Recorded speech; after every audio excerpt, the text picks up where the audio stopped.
मेवात स्थान जो चर्चा का विषय बन गया। क्षेत्र में निकली एक धार्मिक यात्रा पर अभूतपूर्व आक्रमण के कारण ये देखो भाई, घेर लिया सबको मेवात ने। परंतु क्या मेवात में हुई घटना एकमात्र ऐसी घटना थी जहां असहिष्णुता अपने पंख खोल चुकी थी, या विश्व के किसी अन्य क्षेत्र में भी उपद्रव पोषित हो रहा था? स्वीडन के स्टॉकहोम में भी यही हाल था। एक फेस्टिवल को बाधित करके गाड़ियां जल रही थी, लोग घायल थे, कानून और व्यवस्था लाचार थी और डर का माहौल था। वही हाल जो मेवात में था। ये मेरा भैया डोल रहा है यहाँ, ये कोई टेररिस्ट नहीं है, सिर्फ अपनी जान बचाने छुपे हुए हैं जी। परंतु मेवात या स्टॉकहोम केवल दो ऐसे उदाहरण नहीं हैं जब किसी धार्मिक या सामाजिक उत्सव पर ऐसा आक्रमण किया गया हो। वैश्विक स्तर पर मानचित्र ऐसी घटनाओं से भरा पड़ा है और अधिकांश घटनाओं में एक नाम सामान्य है। ये एक फेस्टिवल है जो गैर मुसलमान मनाते हैं। यूएस के एक सरकारी विभाग ने धार्मिक यात्राओं पर पिछले 50 वर्षों में होने वाले हमलों पर एक सर्वेक्षण किया। रिजल्ट चौंकाने वाले थे। क्यों होती है मेवात जैसी घटनाएं? कैसे इन घटनाओं को विश्व में सबसे अधिक झेलने वाला देश भारत बना? आपका जीवन ये कैसे प्रभावित करती हैं और इन घटनाओं का क्या समाधान है, देखेंगे आज द रेड फाइल्स के इस विनाशक प्रकरण में। हमारा समर्पण आकर्षक है तो चैनल को सब्सक्राइब कर लें।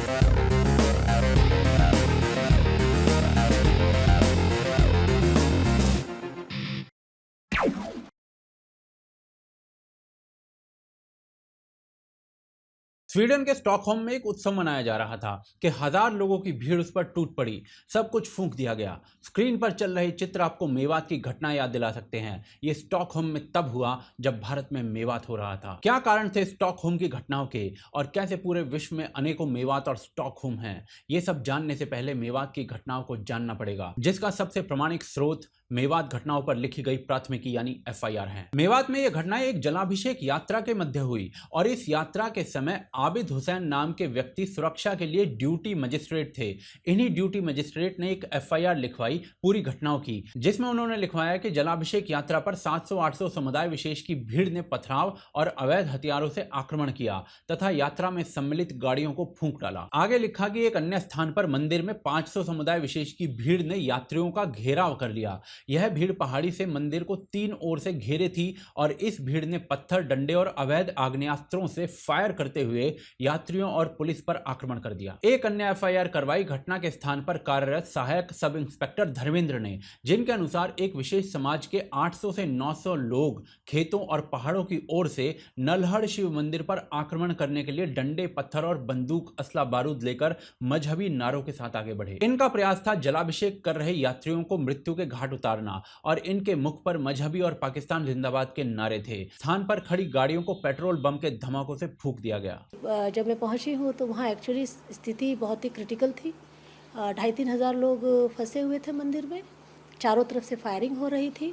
हमारी फोर्स वहाँ पर थी मौजूद, पर वो इतनी संख्या में नहीं थी कि इतने लार्ज स्केल जो है घेरा करके तीनों तरफ से पहाड़ के ऊपर से जो फायरिंग जिस तरह से आ रही थी उससे वो निकाल करके सुरक्षित उनको लेके जाते थे, क्योंकि एग्जिट का सिर्फ एक ही तरफ से रास्ता था। एक अन्य FIR के अनुसार एक महिला जो कि एक न्यायाधीश भी है, वो अपनी 3 वर्ष की बेटी और कुछ अन्य लोगों के साथ गाड़ी में आ रही थी कि 100-150 लोगों की भीड़ ने आने जाने वाले लोगों पर आक्रमण आरंभ कर दिया। 3 वर्ष की बालिका तक पर आक्रमण हुआ। पत्थरों, लाठियों और बंदूकों द्वारा माननीय न्यायाधीश की गाड़ी भी फूंक दी गई। यह सब केवल मेवात घटनाओं पर लिखवाई गई उन FIR से उद्धृत किया गया है जिन्हें लिखवाने वाले न्यायाधीश, मजिस्ट्रेट या इंस्पेक्टर जैसे पदों पर थे और उस घटना के समय वहां पर कार्यरत थे। पूरी घटना जो कई स्थानों पर हुई थी उसमें कई लोग मृत्यु को प्राप्त हुए और अनेकों घायल हो गए। अनेकों गाड़ियों को फूंक दिया गया, महिलाओं और बालकों तक को नहीं छोड़ा गया। परंतु इतने भीषण आक्रमण के पीछे क्या कारण बताया गया स्थानीय लोगों द्वारा? सब चीजों से यही दिक्कत आ गई।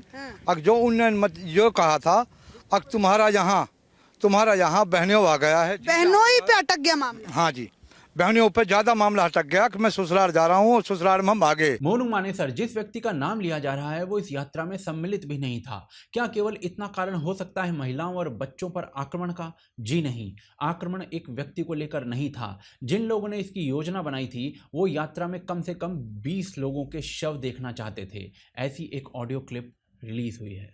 ये मेवात कहा एक बुजदिलन की है क्या? कम से 100-200 आगे होंगे, कहा 10-20 भी ना टपके इनमें से कम से कम। जैसे गाड़ी जलाई, गाड़ी इनके साथ में कहा 10-20 ने टपका था। कहीं चोड़ी पहन रखी है मेवात ने। आक्रमण एक व्यक्ति पर होता तो उसे ही पकड़ लिया जाता।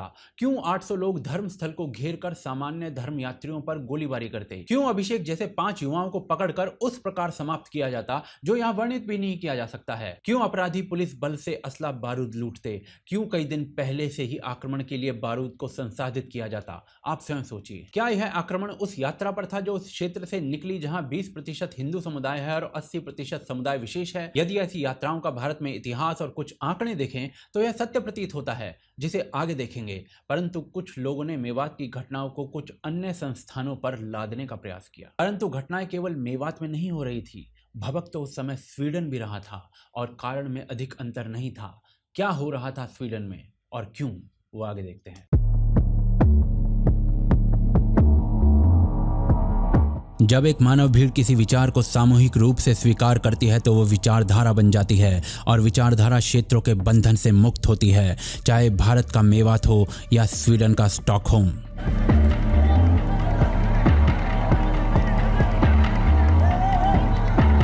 चित्रों में दिख रहा उपद्रव एक उत्सव पर मचा जो स्टॉकहोम में 1990 से मनाया जा रहा है और जिसमें 50 लोग घायल हो गए, अनेकों गाड़ियों को फूंक दिया गया और उन्मादी भीड़ में से 100 से अधिक लोग बंदी बनाए गए। अफ्रीका का एक देश है एरिट्रियन, जो पहले कॉलोनियल शक्तियों से छूटा और फिर इथोपिया जैसे देशों के कब्जे से छूटकर एक अलग देश बना। स्टेबिलिटी ना होने के कारण अनेकों लोग यहाँ से पलायन कर गए विश्व के अनेकों क्षेत्रों में, और उसमें स्वीडन भी आता है। एरिट्रियन को एक देश के रूप में मानने वाले ये लोग हर वर्ष एरिट्रियन डे फेस्टिवल मनाते हैं, जिस फेस्टिवल पर आक्रमण हुआ।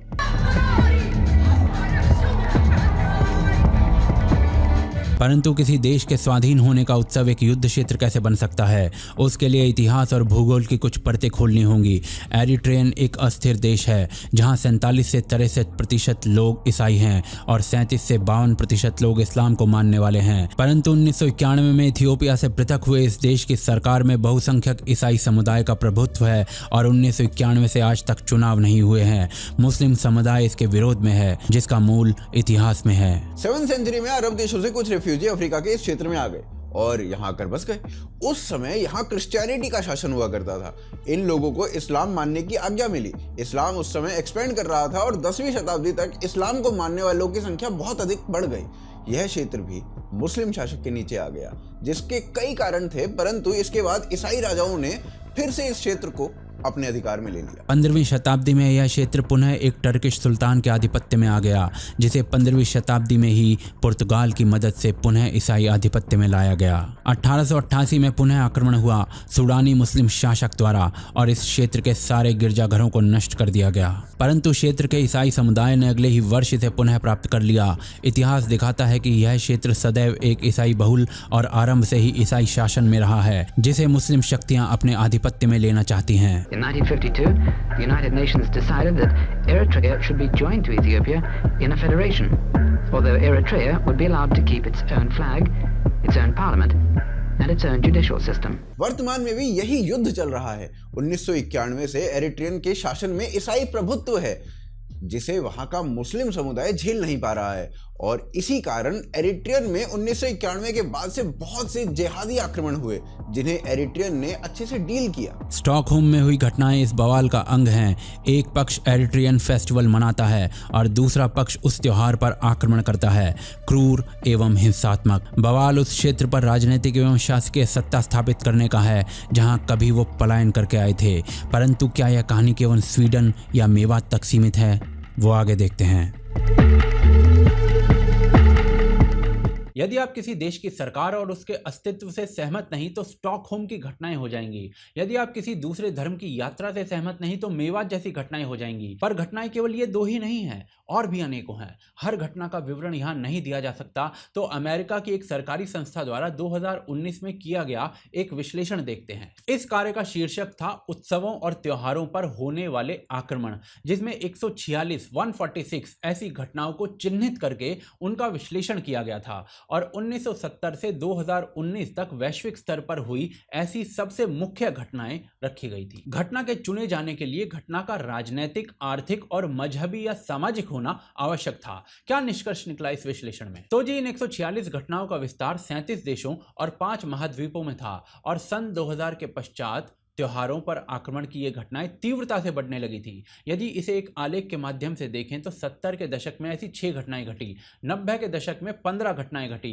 परंतु 2000 के दशक में 52 और 2010 के दशक में ऐसी 60 घटनाएं हुई। यानी त्योहार और समारोहों पर आक्रमण घटने के स्थान पर बढ़ रहा है। यदि स्थान के अनुसार बात करें तो 146 में से 53 ऐसी घटनाएं दक्षिण एशिया में हुई, जिसमें भारत, पाकिस्तान, अफगानिस्तान और बांग्लादेश आते हैं। इसके पश्चात मध्य पूर्व के अरब देश या उत्तरी अफ्रीका के इस्लामिक देश आते हैं, जहां ऐसे 25 घटनाएं हुई हैं। इन सभी क्षेत्रों में भारत को छोड़कर लगभग सभी देशों में बहुसंख्यक एक ही मजहब से संबंध रखते हैं। पाकिस्तान में आए दिन हिंदू धर्म स्थलों पर आक्रमण देखे जा सकते हैं। भारत में क्यों होता है ये, वो आगे देखेंगे, परंतु यूएस और कनाडा में कुल मिलाकर केवल 6 घटनाएं ऐसी हुई हैं। यदि देशों पर बात ले आए तो ये घटनाएं सबसे अधिक भारत, उसके पश्चात इराक और पाकिस्तान और उसके पश्चात फिलीपींस में हुई हैं। फिलीपींस में कई बार ईसाई धर्म स्थलों पर आक्रमण किया जा चुका है। 2019 में हुए चर्च धमाकों के आरोपी इंडोनेशिया के दंपति थे। यदि घटनाएं किस उत्सव पर हुई ये देखा जाए तो 146 में से 52 धार्मिक उत्सवों पर हुई हैं, 29 संगीत उत्सवों पर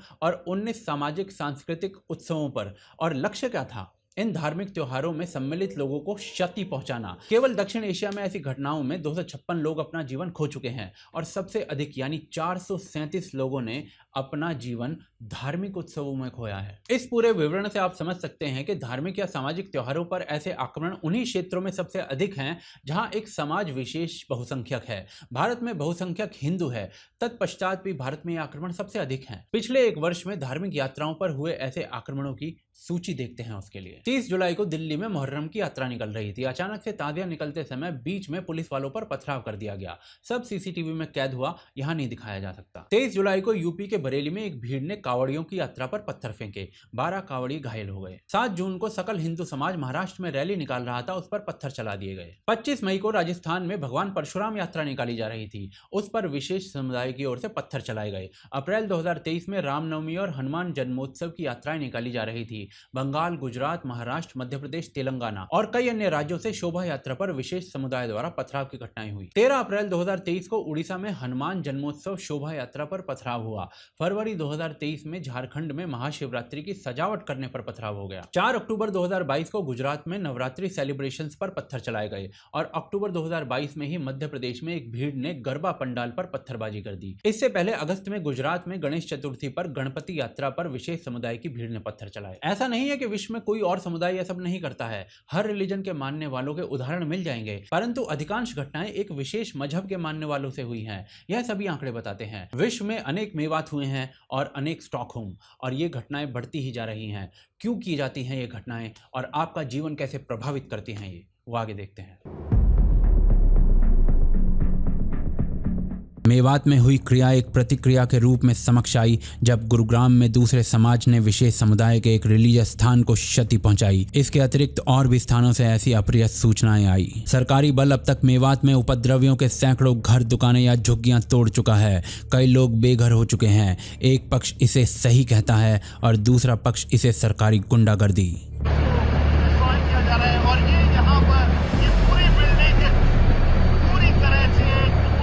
यह सब शुरू मेवात के कृत्य के बाद हुआ, जहां बच्चे, महिलाएं, कोई सुरक्षित नहीं था। उपद्रव को जन्म देता है। हिंसा को कहीं पर भी जस्टिफाई नहीं किया जा सकता, परंतु इसे समझने की पहल मेवात के उपद्रवियों को करनी होगी।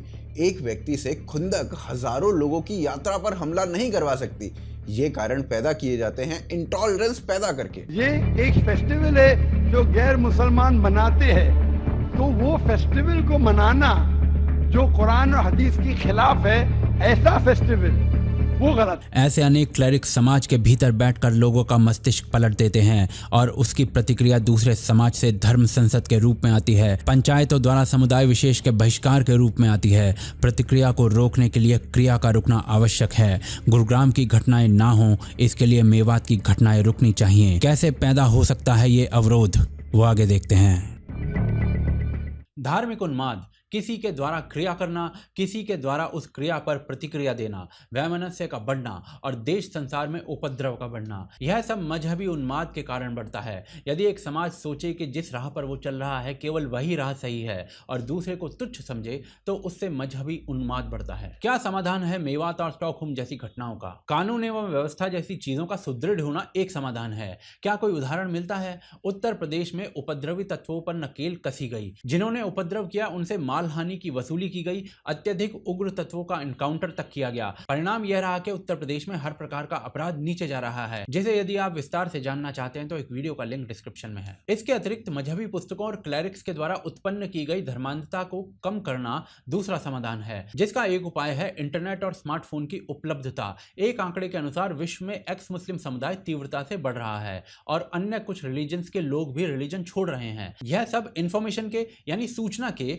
लोगों तक पहुंचने और उससे पैदा हुए प्रश्नों के कारण हुआ है। भारत के भीतर पैदा हुए धर्मों को आप माने, ऐसी कोई बाध्यता पहले से ही नहीं है। यह आपकी इच्छा पर है। इंफॉर्मेशन, सूचना धर्मांधता को कम करती है और इस कारण संसार के हर मदरसे तक कंप्यूटर और इंटरनेट पहुंचना चाहिए। कट्टरता को कम करके ही मेवात और स्वीडन जैसी घटनाएं कम हो सकती हैं, जिसका एक उपाय है इस वीडियो को शेयर करना। आपके विचार क्या है इस मुद्दे पर हमें कमेंट करके बताएं। शेयर करें इस वीडियो को और सब्सक्राइब करें चैनल को। सपोर्ट करें हमारे कार्य को पेट्रियन और यूपीआई के माध्यम से। लिंक डिस्क्रिप्शन और पिन कमेंट में आप देख सकते हैं। यदि ये रेड फाइल अच्छी लगी तो दूसरी रेड फाइल जो स्क्रीन पर आपको दिख रही है उसे अवश्य देखें, जिसमें आपको इस कट्टरता के कम होने के कुछ रोचक आंकड़े मिलेंगे।